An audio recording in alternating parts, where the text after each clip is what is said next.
राहतगढ़ में मुस्लिम समुदाय ने काली पट्टी बांधकर वक्फ बोर्ड संशोधन बिल का विरोध जताया।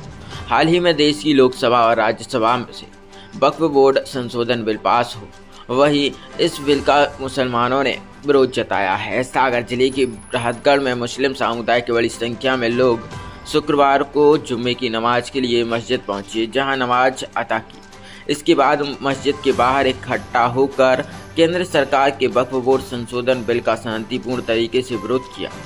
इस दौरान सभी ने हाथ उठाकर एक आवाज में बिल को वापस लेने की मांग की।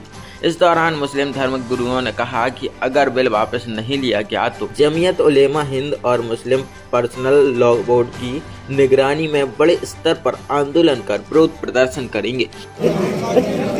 लोकसभा के अंदर 2 तारीख में वक्फ तरमीमी बिल एक पास कर लिया गया, जिसकी कोई मुल्क में ज़रूरत नहीं थी। वो वक्फ का जो कानून है वो महज मजहबी कानून है।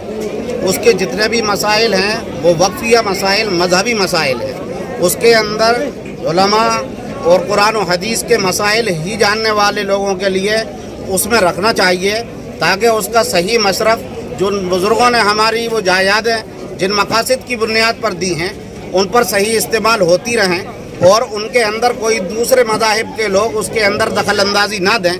मजहबी आज़ादी को जैसा मुल्क के अंदर दस्तूर ने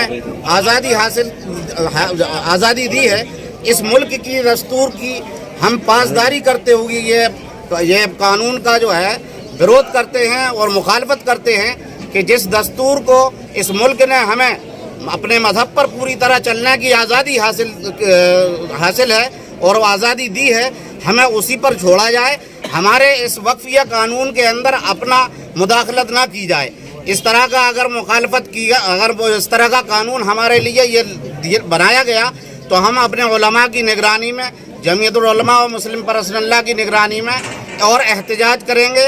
अभी तक हम लोगों ने एहतजाज काली पट्टी करके बयान जो है सिर्फ देने पर इक्तफा किया है। ज़रूरत पड़ेगी तो रोडों पर आएंगे और जब जैसा हुक्म आएगा तो इस मुखालफत के लिए हम हर कुर्बानी देने के लिए तैयार हैं। आप कितने खुश हैं इस वक्फ बिल से? कितने खुश हैं आप? नाराज हैं, नाखुश हैं हम लोग। अगर आपकी मांग नहीं मानते हैं, प्रशासन नहीं मानता तो आप आगे क्या करेंगे? आगे हमारे उलमा जैसी गाइडलाइन देंगे, हम उस पर अमल करेंगे और उस पर जिस तरह से एहतजाज करने के लिए रोडों पर बुलाएंगे, रोडों पर आएंगे। जेलों में भरने की ज़रूरत पड़ेगी तो जेलों में जाएंगे, लेकिन इस तरह की मजहबी आज़ादी जो मुल्क के अंदर हमको हासिल है, उस मजहबी आज़ादी को हम छीनने नहीं देंगे। आपका नाम क्या लिखते हैं आप? मेरा नाम मोहम्मद मुस्तफ़ा। मुफ्ती मोहम्मद मुस्तफ़ा साहब।